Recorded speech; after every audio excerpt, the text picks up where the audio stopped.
Welcome back, ladies and gentlemen. It is Dishing Up Clicks. As always, I am Aries Edge. With me in the studio, the lovely, the wonderful, the beautiful Ginger. That's what you guys will know her by. She does not want to go by her real name, the government name. Just that nobody will be able to pronounce it and or spell it, except for Kenji, because Kenji actually took notes and wanted to figure it out how it was phonetically and all that good stuff. It is Friday. This is turning into a weekly affair, and I'm loving it because right around the corner is baseball season, and then I end up going poof and disappearing for big chunks of time at a time. But I promise you, I won't be doing that. I will be trying to keep up with everything as possible. So, as always, big thank you to Critical Hits Customs, our premier sponsor for Dishing Up Clicks. Thank you to the guys over there with Marcus Zilla and them. Zach Hooligan, and still, Aries 5 promo code. Hit these guys up, go talk to them. You buy 5 action tokens or bystanders, you get the next 2 free. So go hit up Critical Hits Customs, go get yourself some action tokens, go get yourself some bystander tokens. You're gonna need them, you know you do. Go look at the other stuff you're playing with. Oh, do I have these? Do I have that? Do I have this? Go pick up what you need. Those guys have got you always. Also, thank you to Sarge's Comics and Games in New London, Connecticut.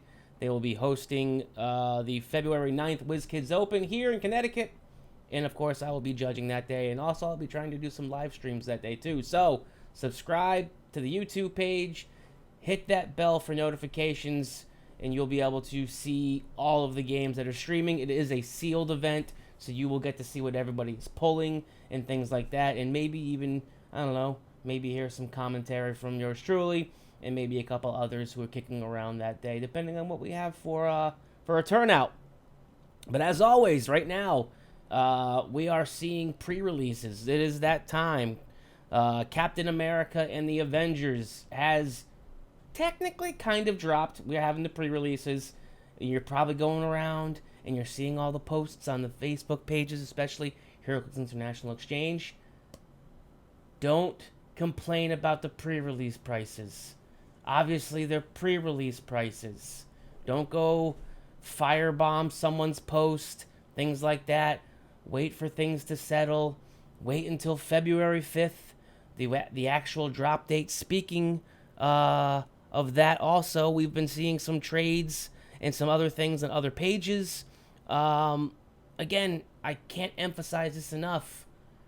Check the Heroclix trade feedback page. Go take a peek. If it's someone you don't recognize in the community, go check out the Heroclix trade feedback page. Go see what their feedback is. I believe it's like if it's 5 or below, don't be afraid to ask them to ship first if they have no feedback. What's the worst thing they say? No. If you need to get an admin involved, by all means. That's why you exist. I'm always around. Hit me up. Omar Camacho, Doc, J Major, Benjamin Norris, Mandy. Any of us will help you out in HIE. Take a look at that. Also, when you're trading or you're selling, you want to look for people in the community that are looking to make some deals. I got a great friend. You know him. I know him. I love him. Great guy. Little shout out here. The morning of February 5th. So not after, you go to the store or whatever it is. February 5th morning over on HIE, Heroclix International Exchange. Look for David Newmark. He's going to be having things up for sale that morning of February 5th. He has some of the greatest prices out there for release day. Go check him out. HIE, February 5th morning. He does singles. He does full common, uncommon, rare sets. He has probably the best prices. No, probably. He has the best prices on release day stuff. First come, first serve. No holds. Go check him out February 5th morning. He's going to have a plethora of singles for you to purchase. Great trader, great seller, great person for the community. Go check it out. What do we have on the old Nothing. What comment I was front? say is the best part of that is you can trust him. Yes. Fully, completely. We are saying to you, you can trust him. You can stand by that. He's a great guy, and he will not do you wrong. Absolutely. Dave Newmark, good people, good for the community. And if you're looking at getting, say you don't know, maybe you don't have the money this time around to go and get a full brick, get a full case. He sells common, uncommon, rare sets at really reasonable prices. Check him out the morning of February 5th. So if you have that money sitting in your pocket or in your PayPal and it's burning a hole, you can feel that sizzle in your pocket. You don't have to wait until UPS or whoever gets to your local comic book store. You can just grab it right then and there. Okay, moving on from that. Finally, we got to take a look at one of the chases. Everything had been spoiled. We had seen everything, and we had a hammer fist to the face drop. We had a big time punch to the old gonads. Ultron showed up, and he showed up in a big way. Which, of course, I'll go over the Ultron right now, and then we'll go ahead and have the debate that everybody is having. Is Ultron better than the Ultra Chase? Let's talk about what he's got so far. Ultron. He's got Lethal Legion. He's got Masters of Evil, Robot, and Ruler keywords. He is set number 74. We had seen the sculpt already. It's an amazing sculpt. He has the... Oh, God, this is going to kill me. The Encephalo-Ray. Encephalo-Ray? We'll call it the Encephalo-Ray. Sounds like something I have to go to Planned Parenthood to get a shot for. I got a case of the Encephalo. So, Encephalo-Ray. When Ultron hits with a range attack, after resolutions, you may give the Encephalo-Ray marker, maximum 1, to a hit target with a marker of that name. Excuse me. Yeah, to a hit target without a marker of that name. Excuse me, I'm already screwing up. At the beginning of your turn, choose to affect the character with the Encephalo marker. Choose one. Excuse me. Holy cow. At the beginning of your turn, choose one. I'm looking at something that's a little grainy. To affect the character with the Encephalo-Ray marker. That character has immobile until your next turn. If you don't know what the immobile keyword does, go check out a powers and ability card. It's right on there. So they can get immobile until your next turn, or Ultron can use mind control as range at no cost, but only to target that character regardless of range and line of fire. At the end of your turn, if a character began the turn with the Encephalo-Ray marker, both players roll a d6. If your result is lower, you remove the marker. Okay, so here we go. It's my turn. I hit you. The Encephalo-Ray marker goes on you. It stays on you. Now, the beginning of my next turn, I have to make a choice. Does your character gain immobile for the turn? Or do I make a range at no cost and mind control you regardless of where you are on the map? Then we have the roll-off. Roll a d6, you roll a d6. If you roll a 4, I roll a 3, the marker comes off. If I roll a 5, you roll a 3, the marker's staying on. So that's pretty good. Anytime you can free mind control, that's pretty fantastic. He also has a special defense power. Learn from my previous errors. Stop click. Impervious regeneration. Ultron heals 1 less due to the stop click. Okay, so that's pretty straightforward. But this is the kicker. He can be played at 150, 100, or 50. Has the Masters of Evil team ability. As we all know, Masters of Evil team ability, basically you get colossal stamina. This guy can just keep eating and eating and eating. He starts at his 150 point dial with an 8 range and 3 targets. He's got flight. He has running shot for 10. He has a 14 attack with energy explosion. I will repeat that. 14 attack with energy explosion. 18 defense with invincible. He's indomitable. And he's got a 4 with outwit. Okay? He's got a stop click after 2. Boom, boom, stop click. Which is now the second starting line for 100 points. 9 with sidestep. 12 with psychic blast. 18 again with that invincible. 3 with perplex. You hit him for 2. Boom, boom, stop click again.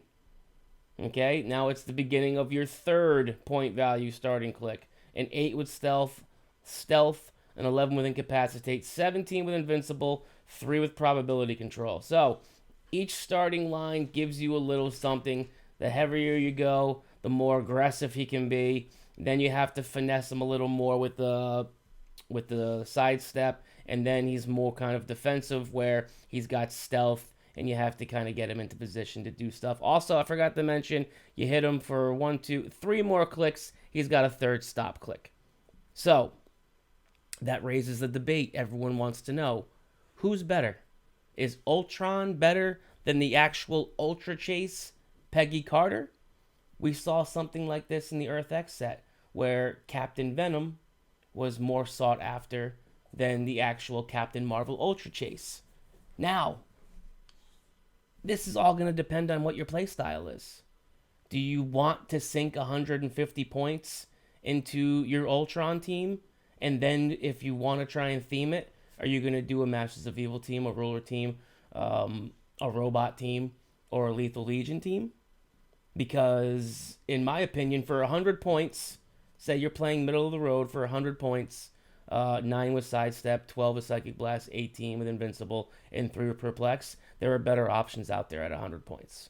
His 50-point dial, pretty good for a 50-point dial. If you're going 150, yeah, you're getting those big numbers. But, excuse me, you're also sinking in half of your team build already.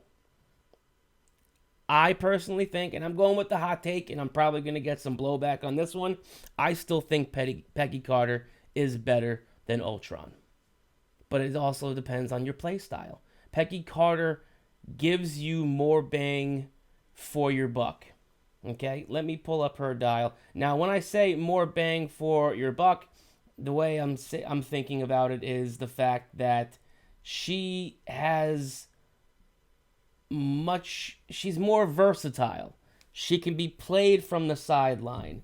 She doesn't have to be your main force character or anything like that. Let me pull her up, and then let's go over some comparisons here. So I don't sound like a complete crackpot when I say I like Peggy Carter better. We broke her down. I believe the last video I spoke about her on Critical Clicks with Scott Crampton. Thank you for having me on again. But again, we're talking about a figure that is half of Ultron's point value at his top dial. She's got a 9 with charge, a 12 with precision strike. She's indomitable with a 19 with defend, and she's got a 4 with leadership, 6 range. That's not bad, especially for a 75-point figure. Also, she goes great on Undying teams. She's got the Living Legend trait. When she dies, she can come back. She also has, what the heck's her name? Becky Barnes, the Bystander. She gives you the opportunity to have more options on your team and to be able to build a complete team. If you're doing Ruler or whatever the case may be, you're going to want to play that Ultron to get that 14 attack value. Sure, it looks sexy that you can perplex it up to a 17, but you have to have the surrounding parts to do it. I just think, and this is just my opinion, I think that Peggy, while she is a finesse piece, and she's not just a hammer like Ultron is, where he's just flat out aggression, I think Peggy, for your point value, for what you can build around her, especially with her awesome keywords. I mean, she's got Avengers, Exiles, Howling Commando, Shield, Past, and Soldier. Avengers and Shield, super deep right now. I think she just builds better than Ultron. But that's just my opinion. What do we have? Well, Brian G also has an opinion. He says, Ultron's flashy, but he's not the best chase in the set. Strange is better. Oh, yeah. Why do you think Strange is better, Brian? I would like to know that. And does he think Strange is better than Peggy? That's a very good question. Do you put Strange above Peggy Carter? So are we saying Strange and Peggy are the tops? Or are we saying Strange is the top? I don't know. That's a good question. We'll wait for Brian to get back. We'll move on to the next big thing at hand. We've seen it. Everyone's going nuts about it. And we've already I've already mentioned it and talked about it with a couple other things. Is Vulture now too good? If you go back and you check the watch list, because Vulture's already been on there, they made no changes to him. And one of the big things was, yes, you can build them, but you have to build them in a very... My nose is itchy. I have allergies. No, I'm sorry. It looks like I look like else. I am on drugs, but I am not. We are on Zyrtec. I'm literally... Yes. It's not working. And it's not helping me out right now. It's just super dry here in Connecticut. Regardless, the big thing they said was that, yes, you have to build around Vulture in a very specific way, and he's not able to be played in a theme team. What do we got from Brian? My nose! God! Brian says, yep, I have Strange on top. Strange on top? Huh. You still haven't given me any reason as to why there, Brian. You're just making a blanket statement. You know what? I'll get something from you. We'll talk about that another time. But from the watch list, it was, oh yes, you have to build a very specific way. You can't be really themed or anything like that. We now have Steve Rogers. Rare Steve Rogers can give somebody the Avengers or the Shield keyword. So now everybody's losing their minds. They're already, oh, Vulture's now too good. You put him on a Shield team. You put him on an Avengers team. Now he's great. He's grand, whatever. He's too good. He needs to be watch listed again. Blah, blah, droning on and on and on. There are things out there to counter Vulture. Super senses, shape change, impervious to be exact. Barrier is still played, and there's a lot of free barrier out here now. Is Vulture too good? No, I don't think he is. Is he one of the top archetypes now? Possibly. But only time will tell. We have Captain America and the Avengers isn't even legal technically yet. So in theory, everybody's already going crazy thinking that Vulture is too good. Let's put him on the map. Let's see how he plays, and then we'll make our assumptions, and then we will get some actual facts on how it is. Is he good now because he can get the Avengers or the Shield team ability? Team ability keyword? Well, yeah. But there's a lot of figures out there that are like that. Like I said already too, Gardner, I think, is a great example of somebody who has a lot of synergy inside of the Shield team, especially with Everett K. Ross. Everett K. Ross has Wakanda and Shield. You put him on something like that, he can go ahead and pump him up, and you don't have to I don't want to say compensate. You don't have to overextend yourself to get where you need to go. He goes ahead and he creates his hindering terrain marker. He can make close and stuff from way back hiding, throw up some barriers, things like that. He plays, in my opinion, a little better. Vulture is very, very risky. You throw him out there, you hope everything pops off, and if not, you might as well just go ahead and flick him off the board because he's probably going to get eaten by that point in time. What do we got? Brian G says speed bumps and phasing are fantastic, and the defend special is something you can build around. Looking at the Nimrod interaction specifically, and Joe Pink, is that how you pronounce it? P-A-N-C, Pink? Sure. Says facts in Heroclix? You crazy. I know, right?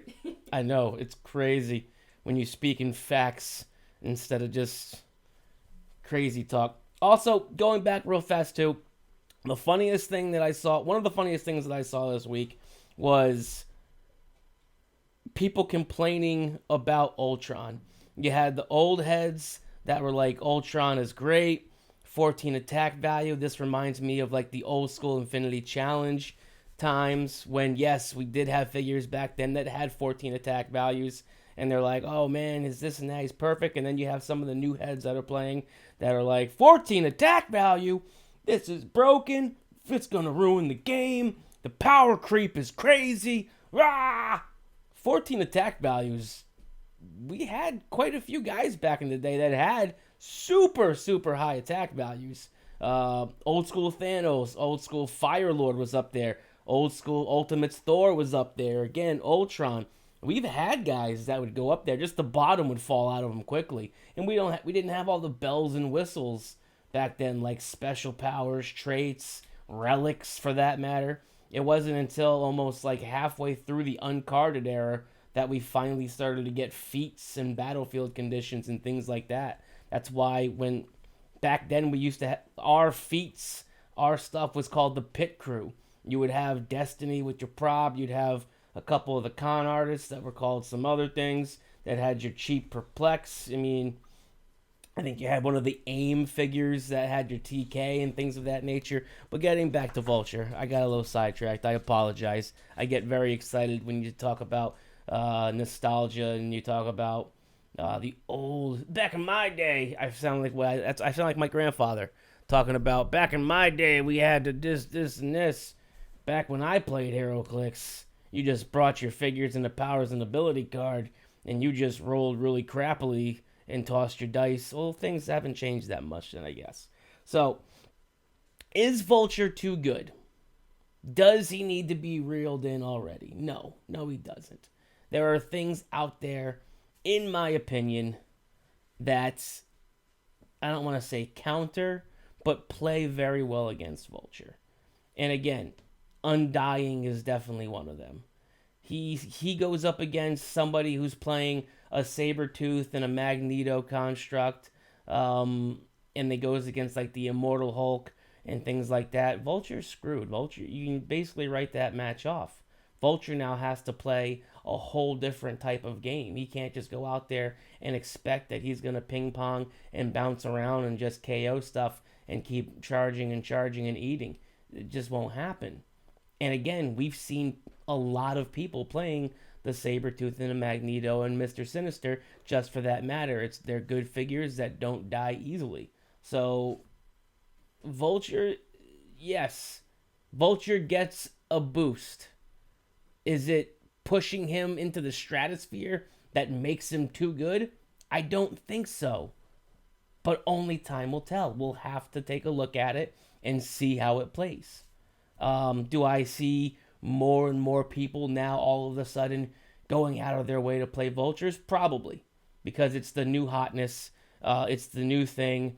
They're going to want to try it. They're going to want to try and break it and play Avengers teams and S.H.I.E.L.D. teams and see what they can do.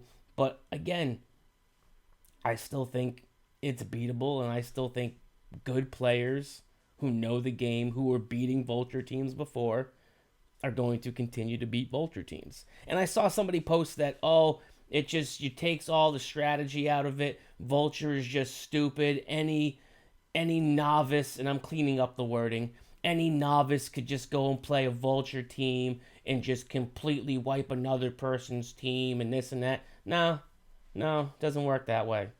There's still battle strategy. You still have to roll dice. You still have to play your game pretty damn well and making sure you're crossing all your T's and dotting all your I's and making sure you're maximizing and utilizing your perplexes and your movement and your positioning correctly, because if you make one false step with a Vulture team, you can kiss your Vulture goodbye, because against a good player, they're going to know what figures to put out there and lead, because it won't daisy chain to the back end of them. And once you've overcommitted that figure, you might as well just kick it off the map, because they're going to eat your Vulture. And once he's gone, you're on to plan B, plan C, and hoping that you can go ahead and dig yourself out now. So, Vulture, too good? I don't think so. Still very good? Still one of the top archetypes? Yes. So, that leads us into, let me find my spot here. We did have some questions, one of which was from Mr. Scott Crampton himself from Critical Clicks. Ooh, wow. Thank you so much for having me on the other day, but it sounds like we have ourselves a question from the gallery. Over here. What do we got? Emily says, I'm going to try Hey! it. She's a Vulture player. I'm going to try it, but I may still just end up playing it unthemed. Nice. Got a couple more to try. Brian G says, quote, any novice can win with it. Sounds like sour grapes. Lol. And Brad, is it Stooby or Stoob? Sorry. We'll call him Stooby. I think that's an awesome last name. It says it'll be good till someone beats it, then someone will find a new meta. That's what meta is. That's what always exactly. The bigger and the better. The plastic barbarian says sup. What'd I miss? Bro. You're late to the party. Bro. Starts at 8 o'clock. But isn't that just what it is? Isn't that what competitive play is? Meta is? Literally meta. It's That's always finding the bigger, the better, the best. exactly. What was, I just had something. Well, I mean, that just goes back to when people said that Unseen wasn't good. Oh, Unseen, he's not good, this and that. That was the trend when he first came out. He was trash, he was garbage. And then by the end of it, everybody was playing Unseen. Everybody needed Unseen. Even people who were saying Unseen was bad all of a sudden saw the light and they were like, you know what? Yeah, he's probably a lot better than I thought he was. Bill Esch. Yo, buddy, Doc is in. I, of course, am adding my own little zhuzh. What's going on, Doc? What's going on, you Yinzer? You goofy Yinzer bastard. Thank you for being here. Where was he? Scott Crampton. What is the most powerful build archetype? Is it can't die? Is it aggro? Is it can't hit? Is it finesse? I think it's a little of all that. Alpha is still big, especially when you compare Alpha Strike things with like the new Captain Marvel. So your Alpha Strike team, you're still going to probably have your Voyager, a couple Medusas, and you're going to have some of that sweet Avengers, what's the word I'm looking for here? I have no idea. Booty? I don't know. No, not that sweet. Well, Captain Marvel you're going to play. She's got that sweet sculpted Captain Marvel booty. Does anybody notice that? Check out the Captain Marvel figure. She's got a sweet Captain Marvel booty. No, support figures is what I was looking for. So you go ahead and get your Medusas. They drop their Pogs. But again, like I was saying, you put in like a nice little Captain Marvel. She does her little shredder ping thing. Starts eating up some of those retaliators. I think Avenger Alpha is big. Monsters, I think, takes a hit, but also gains a lot as well. Because you have Blade. People are still sleeping on Blade. He's a nice little double-edged sword. He can hurt Monster, but also help Monster, especially against Mystical teams. I think Mystical takes a hit, but then also gains with Mandarin. I think people, again, are sleeping on Mandarin. I think he's going to be really good, and he will help out some of those Mystical teams that need a little more variety. Sure, you have Tri-Sentinels, Black Adam, which Black Adam should be scared now of Blade because Blade can one-shot him and just say see you later. Don't care about your Mystics either, by the way. Deuces, see you later. George Massow, I mean Black Adam. They're one and the same, I guess. But then again, you could also then play Blade on that team as well. Mojo is good on that. That's a monster. I'm a moron. Mojo monster moron. But then again, like, it just adds that little extra that puts a couple of these either in really good spots or really bad spots. It's balanced. This new set adds enough stuff to certain keywords we've been playing, but then also takes away from those same keywords, which is nice. It has a nice little, what's that? Oh yeah, balance. That's what we need. Brings balance to the force. What do we have from the Peanut Gallery? Doc says that he is very excited for the Blade possibilities. Mm-hmm. And the Plastic Barbarian, I'm sorry, it's just a fantastic name, says, I guess I shouldn't have sold that Mandarin then. Oops. Nah, don't worry about that. It's a sell market right now. Let's go to a quick Heroclix stock market review. If you have Captain America and the Avengers, it is legitimately just a seller's market. You flip it now. You'll wait for the prices to settle because you have to figure you're not going to be able to play this until, the third week of February. So, yes, the new shiny in your pocket right now is great, but you can go ahead and dump some of this stuff and probably get, I would say, maybe $10, $15 a little higher on some of these super rares. I think Mandarin's probably going to drop and settle around in that 20 to 30 market because of how good he is. Arnold Stark is there too. This whole set, the super rares are nuts in this set, by the way. I'm going to interrupt you because Joe Pang is saying, he says it's the circle of clicks, and that's absolutely true. your market goes up and stays up for a little bit, and it comes down a little bit, and it's going to be like that. I think he was also talking about the Brad Stubbe's comment of that you try something out until it loses, and then you keep circling the wagons. I think it has to do with a lot of the topics that we've discussed tonight. It's the circle. It's the way things go. Yeah, absolutely. So what's the best archetype? I don't think there's one that is a standalone archetype right now. Obviously, Prime Q, Traylene is really good. The whole like can't hit is fantastic. But again, we have counters to that. If you look at Tyler Spees, his write up about being able to throw Mojo right across the map with his board tokens, you drop in a chamber, you poison. Prime Q is gone without even having to roll an attack. Everything seems to be balancing to that. We have this, there's a counter for it. You have this, there's a counter for it. But there's not just distinct silver bullets that you can play, and my team is going to be the best suited for all archetypes. Every archetype now is good for another archetype, but has a weakness to another archetype. I don't think there's one that can reign supreme right now, in my opinion. I think there's probably 5 or 6 that are all like tier 1 plays. And until this Captain America set settles with everything else, we won't really see what's shining brighter. Everything right now is just in theory. We're in that in theory moment where we're all just assuming this is going to do this or this is going to do that. I think there's still combinations out there that we haven't seen yet. And until we actually have someone play them and catch someone completely off guard, right now we can all just assume that this and this and this is going to be outstanding. What do we got? Brian G's talking about what you're talking about right now. This is the biggest Captain Marvel meta effect. I think it is her impact on Q.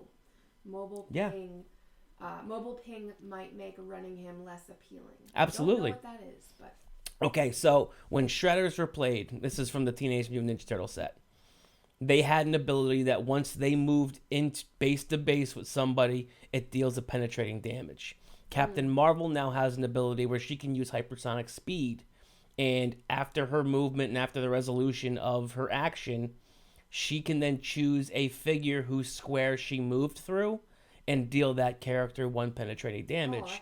So awesome. All she has to do, because you've seen the movie, and you've seen the part where she just basically flies through a ship and destroys it. So if you move through, and if that happens to be a vehicle, she deals 3 penetrating damage to the vehicle, 1 penetrating damage to the person.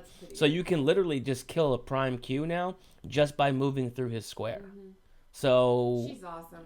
Again, and this is what I was talking about, is that there are a lot of archetypes out there, and I don't think that there's just one that rules supreme.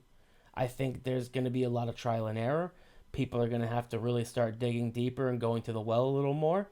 Now, when you see players that play a certain way, George Massow plays Mystical pretty heavy right now because he's really enjoying his Black Adam. Anytime it's a Black Adam, you know damn well George is going to be playing that Black Adam and trying to figure out a way. Lucas, he's got 35 names. Lucas Tom Van Holland, I believe it is the whole name.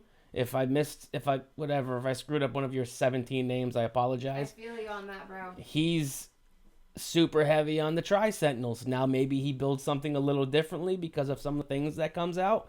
Tyler Spees, Mr. Monster. Does he stick with the monsters? Does he take some of the monster tech that we're getting in this new set and tries to adapt it into his current builds? There are some people who may look... Unimind. Are people going to continue to play full point Unimind? Or are people going to start maybe reaching for something else?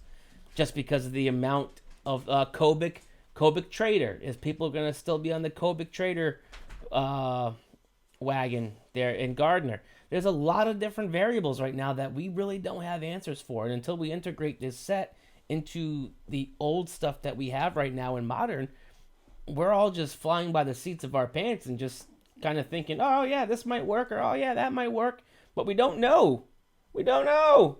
And that's the best part about it, is now everybody is in full just theory mode, and it's great. It's been great conversation that I've had behind closed doors, inside Team Pusheen, talking with other people who want my opinion on things. Speaking of that, Matt Donham, friend of the show, Straight Edge, Matt Donham. What's going on, brother? His question, what is the best way to get out of a builder's funk? I used to build teams all the time, and lately I'm drawing blanks on ideas. Builder's block. The best way, in my opinion, to get out of builder's funk is just build something fun. Just for fun. Yes, exactly. You're going to play with friends, build something for fun. Build something goofy. Build something, you would never use in a tournament in listen a million to the woman. Years. Well, it's very similar to what writer's block would be. You're in writer's block, write something goofy. Write something ridiculous that never has to be read by anybody else. Your team never has to be seen by another human being if you don't want to. Play. Have a good time. It's literally a game. It should be seen as such. You should enjoy yourself. So build something ridiculous that, like Aries would come over and say, what the heck is this, dude? It's for you. Enjoy it. I guarantee you will get your creativity back. Absolutely. I can't argue with that. She doesn't play the game, but she knows the game just by being around the game. That's my, whatever she said right there is, you just build something that can be competitive, but isn't just inside of the cube of competitiveness. I'll give you an example, and I guarantee you he had a blast playing it when we had the last Connecticut State Championship. Everybody was coming out, and it was the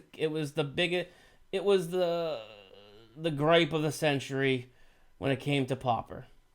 Everyone's gonna play Avengers. Everyone's gonna play Onslaught. Everyone's gonna play Nimrod. So what does Kenji Kaneshiro do? He says, "The hell with you guys. I'm gonna play Foot Clan." And he went out there and he played Bebop and Rocksteady, the shifting focus. He played Shredders, and he played one of every single Foot Clan soldier that he could. And he had a great time with it. And that's how you break out of builder's funks or go against the grain. Now, does that mean you have to continue that trend? No. But you might have a great time playing that. And then it might spark ideas. And you might see some of your figures in a different light, in a different perspective. Oh, I never thought that I could do this with that. She got a point. It never fit together in my brain until I decided to build a ridiculous, crazy, funny, awesome team. Or just continue to watch the boards. What are other people playing? Take inspiration. There you go. I mean, what's the quote there? It's not plagiarism. Is the greatest sign of respect. It's, what is that? I don't know what you're talking about. When you take someone else's idea and you use it. Plagiarism. It's not plagiarism. Whatever. You There's can some. see a team that they have. And there's some deep quote, and I can't think of it. Okay, we got a couple comments here. Brian G says, play around with odd point values and restrictions. There you go. Absolutely. And Brad Stubby, I'm just calling you Stubby. It's Stubby. My fun team. Secret Society of Supervillains. Starro, Black Adam, Reverse Flash, Remaker Ring, and Venom Symbiote. Symbiote. Was fun and aggravating for opponents. Perfect. That's fantastic. Just take one figure and then build around it. And go from there. Or when in doubt, just do what Matty G does and just go to your car and just grab a handful of Heroclix and play that. Because that's all he does. And he somehow wins. Oh, so, Brian G. Imitation is the sincerest form of flattery. Thank you. That's what I was going for. And Joe Pank said the same thing. Joe Pank was first, technically. Okay, so that's what I was going for, but I'm not, the philosophical one of Team Pusheen. I'm just the loudest, I guess. Bearded one? My beard is out of control. Yes, it is. I'm trying to think if we have anything else on the docket right now before we jump into the big one, the conversation that has been had on multiple platforms here on Facebook over the last few days. And I don't think we do at this moment. So we're going to go ahead and dive right into it. So we're going to talk smack talk. We're going to talk where that line is when it comes to smack talk, what's over the line, what's inbounds, what's out of bounds. What's funny and what's just insulting. So when it boils down to it, I'm going to go ahead and I'm going to ask you, Ginger. You have worked a multitude of jobs, one of which I believe was in the restaurant business. Mm-hmm. I grew up in the restaurant business. My parents and uncles owned bars and restaurants for many years. I was 16 years bartending, managing, all that stuff, front of the house, back of the house. And when this topic of conversation kind of came up between Aries and myself, I had to say that it was similar to my restaurant job. You know, unfortunately, I think that Heroclix is probably 95% guys. Hopefully that will be changing, but that's how it is. And in the restaurant business, you're working in the kitchen crew is 95% guys. And they smack talk. They, joke around. They get under each other's skin, but in a good way, in a jovial way. They work long hours. They work doubles. They work doubles multiple days in a row. They're tired. Their feet hurt because they're on their feet all day long. And so they're keeping each other's spirits up. And one thing I will say is I've worked in many restaurants, many different kinds of places. I've never heard one racist or homophobic slur. And I work with gentlemen who are ex-convicts, who are gay or bisexual. I work with people who are 10 different nationalities. It's only in good fun. It's always in good fun. And I believe that's the fun of smack talk. It's edging somebody, just, digging that in a little bit because it gets under their skin, like foot power with you and Kenji. Why do you have to go I there? Know, I made it the whole episode so far not even saying foot power. I'm sorry. And then you bring it. I know, I'm sorry. But I just believe that the true definition, not the Merriam-Webster definition, but the real life definition of smack talk is fun. It's joking. It's not supposed to be harmful. It's not supposed to make somebody feel uncomfortable. And I think that there is definitely a line. I think it's a pretty clear line.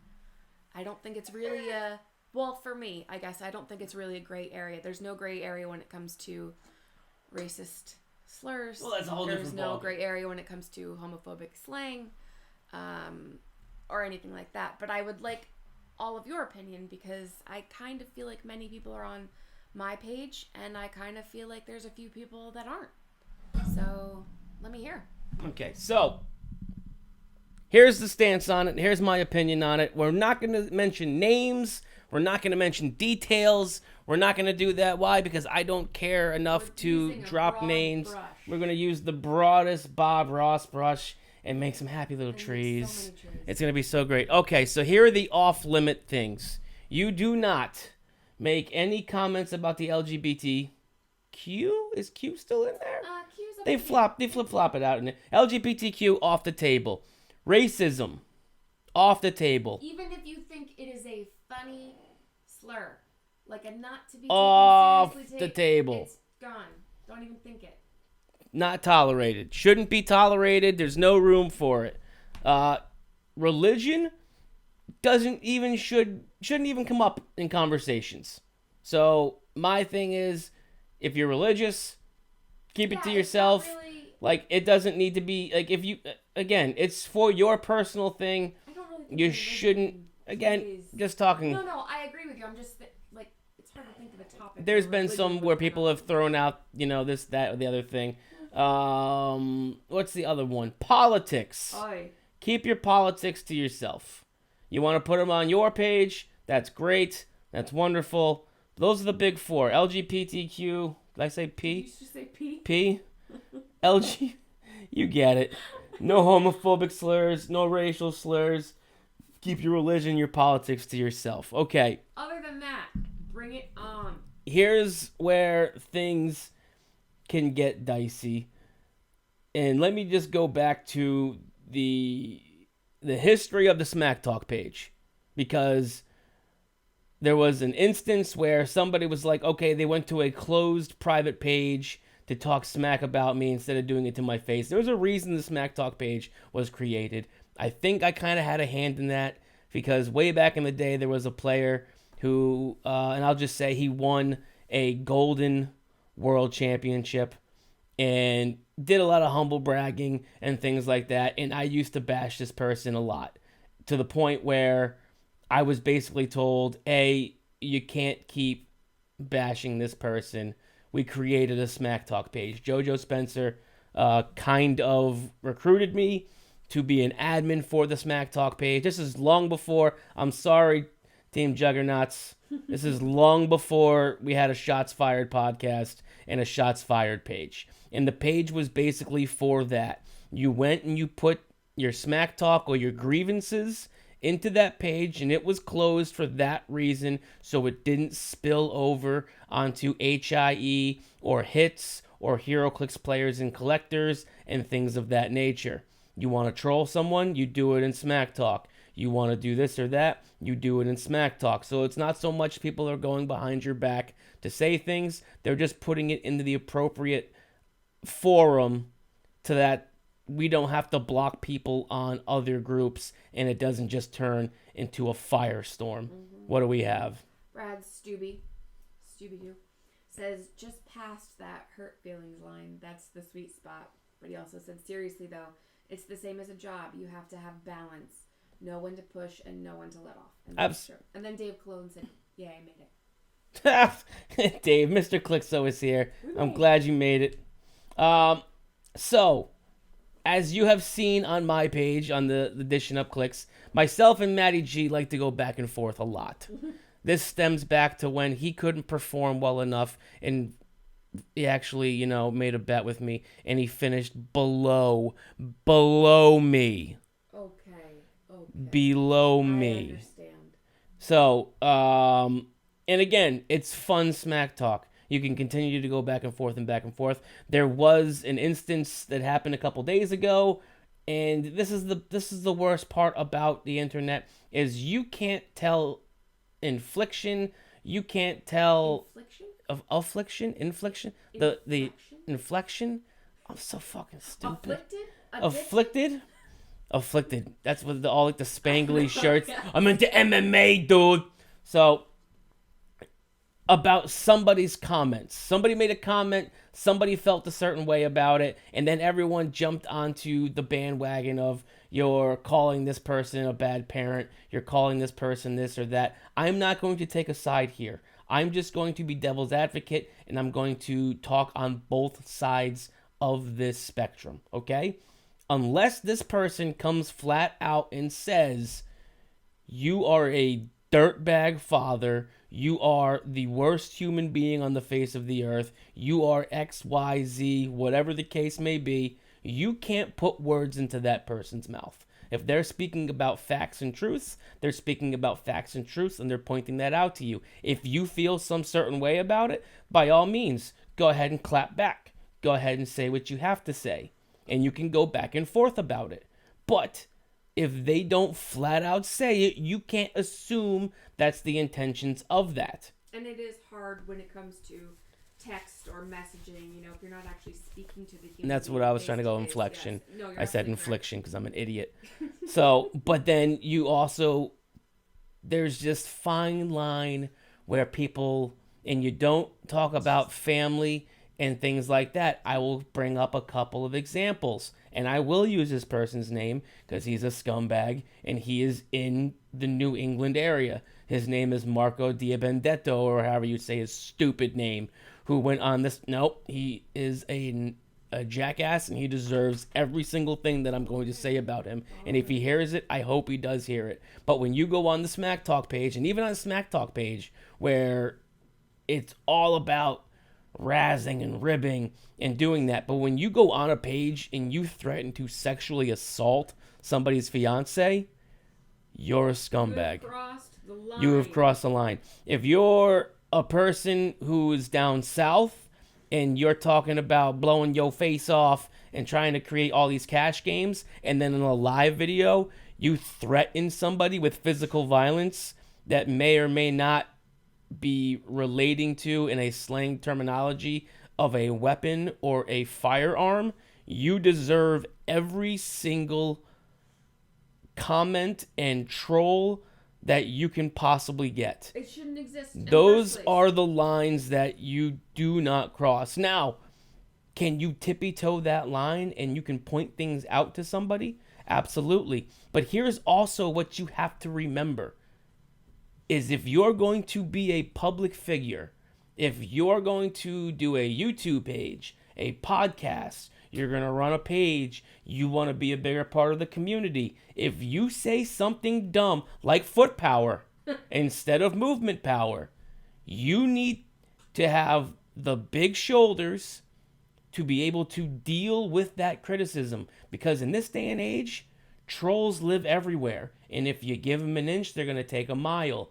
And once they know they've gotten under your skin, you're screwed. Because they're, like Ginger just said, once they know that sweet spot and they know that they've gotten there, they are going to ride that sweet spot for as long as you can. And they're just going to continue to troll and needle and needle and needle until you break. And that's just the reality of it. What do we have? Dave Colon said people punching the keyboards and wearing a tap out or affliction shirt. Well, yeah. I should wear one. I should find one and wear a bedazzled affliction shirt. I got a little something though. Oh, here we got. Jorge Brower says, "Can we talk Heroclix? What is this, Jerry Springer?" And Matthew Dunham claps back with Aries Springer. No. This is, people wanted to know about it. Smacktalk and rivalry. This is part of the game. Now, is there a reason we have teams in Heroclix? Is there really a reason to have Phoenix Nest or Clicksman or Team Pusheen or Clixed Off or Team Juggernaut? What's the point of having a team? Bragging rights. What is bragging rights? It's me flexing on every other team out there and saying we're better than you. What is that? That's smack talk. Whether you like it or not, it's smack talk. Rivalry for this game is amazing. Without rivalries, without friendly smack talk, without wagering stuff on games, not money, but just wagering things. I think we had some chips going around where you put up your chip. I believe PJ Bolin right now is using a Team Juggernaut shirt as a burping bib. No. Thanks, DJ Riggin. Way to go there, big guy. This is good for the game. It keeps competition at its height. There's just that fine line that you shouldn't walk. Or you should walk, but you just don't tippy-toe across it. And I'd just like to say one thing. If this wasn't an issue, we wouldn't be talking about it. Absolutely. There's a reason that it's come up in many conversations this past week or so. Mm-hmm. We're talking about this because people seem to forget who they're talking to, what they're talking about, and that you are not just talking to a screen. There are other people on the other side of it who can be offended, be upset. And they can see you at Origins or Worlds, and people travel. Speaking of which, Matthew Grishunos? Oh, Matty G. Oh, Matty G? Okay. Now I know why it's Matty G. Are you going to Nationals, Gen Con, or Worlds this year? Always looking to go to Worlds. That's the one that I go to. Nats is just way too long for me. Again, I'm getting married at the end of February, so my honeymoon is going to be in South Carolina for a week or two. Yeah, a week and a half or so. Who's the lucky lady? You. Oh, yeah. That's right. Yeah, so my time, again, between umpiring 100 games during the summer. Your son.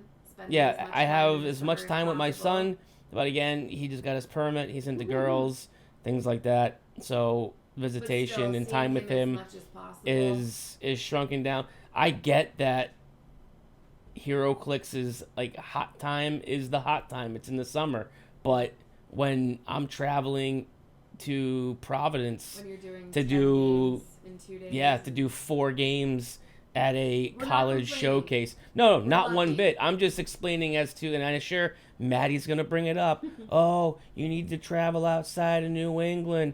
Blah blah blah. Look how long my arms are from patting myself on the back of how great I am. Blah blah blah blah blah. I get it. I don't travel as much as you. I get it. I should travel more. However, we are going to make an effort, hopefully this upcoming, I guess you'd call it Heroclix season, to travel a little bit more. And I personally would definitely like to go to Worlds this year. Worlds is going to be the one thing that I'm going to try and get to every single year. I would love to go depending on if they change location. I don't think we're moving from Memphis anytime soon. I hope they keep it where it is. If it's in Memphis, I will try to get to Memphis as much as possible. Maybe I don't know, pull some things off. I don't know. Maybe do a live video on the audition up clicks for WizKids if they want to give me a table and some talking time. I don't know. We'll see. Holla at your boy. But yeah, Worlds is going to be my tournament that I try to go to every year, and it's probably going to be the same thing every year. I host more WizKids Opens than I play.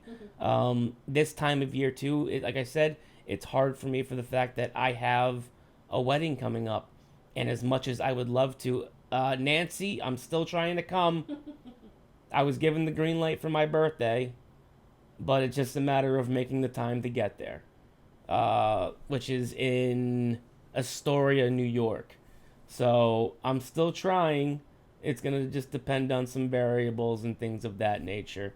So, yeah, Worlds is my thing. What's Maddie G saying now? Nothing. He said congratulations. Thanks, which Matt. Is very sweet. Thank you. Joe Pank, Aries, you need to roll with me and Colossus at Origins one year. Where's Origins? I feel like I know, but I just can't remember. Oh, sweet G. I want to say it's in West Coast. Columbus. Oh, okay, so middle of the country. I want to say it's in Ohio. Okay. That would make sense. That's Origins. I believe Gen Con is in Indianapolis. So but this is the thing for nationals.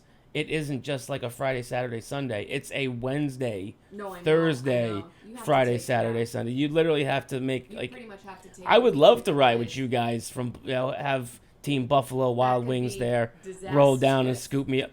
You put me in Ohio for that long, is that 6 days? I'm bound to do dishes at some sort of a restaurant kitchen. And probably, I don't know, catch a misdemeanor for trespassing a dish room. I've been to Ohio. It's actually a pretty damn cool state. I had a really good time there. So I mean, getting back to it, I'm gonna address the thing that happened this week. Oh, we got one more. What do we got? We have a couple more, but yeah, run through them. Let's do it. Matthew Donham said, "What do you think it would take to get video and commentary at Nats and Worlds?" For like me doing it, or like just in general? I think he's probably talking about you. Miracle of Jesus. Or a WizKids, yes, and they go ahead and I don't know, foot some of the bill to get me out there. I guess I don't know. That'd be awesome. Maddie G said, "Seriously though." One of those sweet polos. Maddie G said, "Seriously though, but JK, talk shit to me when you break the top 10 list." Ooh. Bro, what top 10 list? A very subjective top 10 list? Oh, it's only subjective when you're not on it. Huh? Sorry. Not sorry. I'm never going to break the top 10 list. That's just what it boils down to. Oh, and a good Wi-Fi connection, says the Plastic Barbarian. That's what the issues. No, that wasn't the issue that was with Memphis. With Memphis, it was so warm in that room. I think their video equipment was overheating. Oh god. So they didn't. Creates a lot of heat. Yes, so they didn't stream parts of the top cut just to make sure they could stream the championship game. So something is better than nothing. But again, if they want me to go and do commentary, or if they just want me to go and do a live stream and interview people on the fly and just sit there and talk, hey, WizKids, holla at your boy. Scotty Dags, get at me, bro. Come down to New London sometime. I know you're from Connecticut. Come see me, D'Agostino, if you're not being, the pinball wizard that you are. But again, what it boils down to is there's always two sides to a story when it comes to Smack Talk. Don't assume you know all of the details. And if people are going at each other, there may be underlying reasons for that. Now, with that being said, there was a lot of back and forth, a lot of people who were pigpiling on one person or pigpiling on the other person, so on and so forth. Again, know all of the details before you go in there calling someone a piece of shit or something along those lines. And if it's a serious matter, and which honestly it wasn't really. If it's a serious matter and your name isn't on the bill, maybe keep your words to yourself. If it's a serious, you don't need your 2 cents if we need a nickel. Just saying, if they're joking and having a great time, absolutely put all your comments in there, but maybe just keep your trap shut if it's not. What it boils down to is there is a fine line. There's definitely a fine line.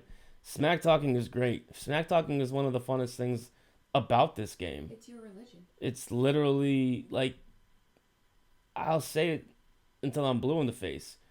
Talking smack and going back and forth with people is the best thing about this. It's half the fun, because God knows we all hate rolling dice. If you could win without rolling dice, you'd all be winners. Exactly. Let me go ahead and throw a couple comments. Cody Hausner says, a little smack talk is fine, but keep it clean. Keep it confined to the game. My line is when someone talks about something personal, just don't go there. You're going to talk about something personal, though? Go for it, especially if you know them personally. That's okay. But funny personal. Exactly. Not, there's a line there as well. Zach Grizzle. People's family should never be talked about. They didn't sign up for clicks or the game. All teams can be beaten. Vulture will win. A little this and that. What was the other one here? Somebody had a good point. Builder's Funk. Oh, here's one. I like the idea of discussing smack talk. It's a big thing at my venue, but you need to read your opponent. If they look stressed out, don't yell, miss, every time they attack. That right there isn't even smack talking. That's a whole different topic of being a sore winner or a sore loser.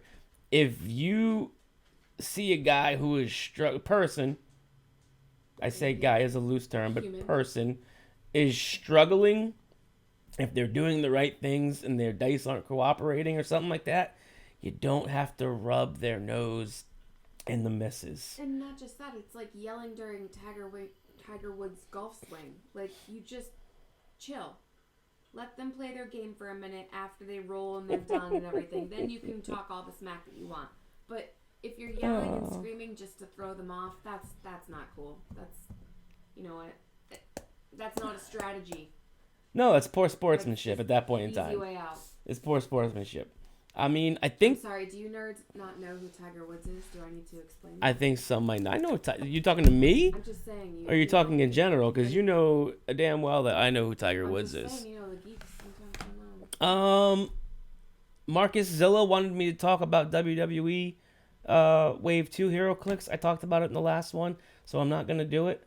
But what I will say is check out the Dishing Up Clicks discussion page, because we're going to be posting up a Royal Rumble predictions thread here soon, because this weekend is the Royal Rumble. Fun fact, I think the Royal Rumble was kind of like one of the first hangout dates that you and I had. Yeah, stay-at-home dates, which you did talk about, I think, last podcast. I talked about it on Dish Talk. Oh, yeah. It was one of our very first kind of stay-at-home dates. So and this... I had not ever, I don't believe, ever watched one before. She had never watched the Royal Rumble. It was when AJ Styles had made his appearance. So I lost my composure a little bit, and she looked at me in a way that I was like, I am. This is it. This is the last time we're hanging out. I just let my full nerd hang out, Oh God! and she's so got that upsetting. judging face on, very heavily. But so In all honesty, though, it's a good time. So. And we always usually do like a little friendly wager. So we're gonna be posting something up on the Dishing Up Clicks page. Predictions. What do you think is going to be the biggest shocking entrant, and who do you think is going to win? I don't know if we're gonna give something away because I don't know how to give something away, but I think the Aries 5 promo code for Critical Hits Customs is enough. You buy 5 action tokens or bystanders, you get 2 free. Hit up the dudes over there, get yourself some free stuff. What do we got? We got any more comments to close it out, or is everyone keeping to themselves? Bunch of chatterboxes. Bill Esh Doc says, I prefer geek versus nerd. I apologize. I shall use geek from now on. No, nerd is fine. You're a yinzer, so don't even worry about it. Maddie G, let's say to close it out, says, what's going to be your favorite piece from the new set to play casually and competitively? From this new set, Immortal Hulk is probably going to be my fave right now because I want to pair them up with Magneto and Sabretooth. But I like Mandarin as well because I play Mystical. So and you have 10 different rings to put on him. So he's literally, you can play Mandarin 6 times, and every single time Mandarin can be a different figure. So I really like the versatility of Mandarin. I really like Immortal Hulk. People are sleeping on him. I like Chase Ghost Rider.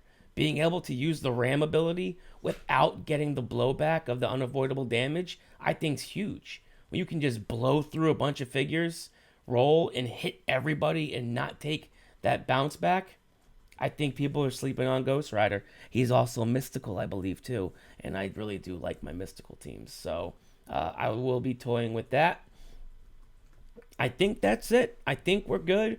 We've kind of covered everything. And if you missed something, feel free to message. Yep, you can always message us on here. You can mail me directly at AriesEdge2626@gmail, or you can go ahead and hit up the podcast website, podcast email at dishinupclicks@gmail, DISHIN upclicks@gmail.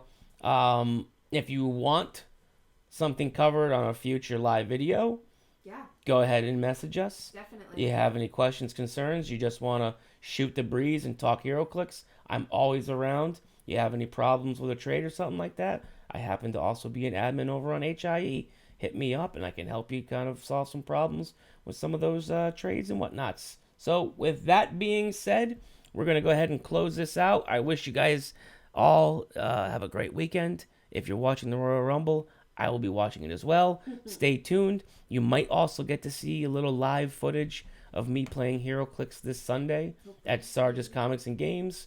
We're going to try and do a live stream there to prepare for live streaming of the WizKids Open on February 9th. So you'll get to see me play really, really bad Heroclix and just talk a lot of smack with all the guys that I play with. Again, it might seem that we're just being jerks to one another, but we're actually not, because we've been playing Heroclix for a very long time together. So with that being said, have a great weekend, and may all your rolls be sudsy.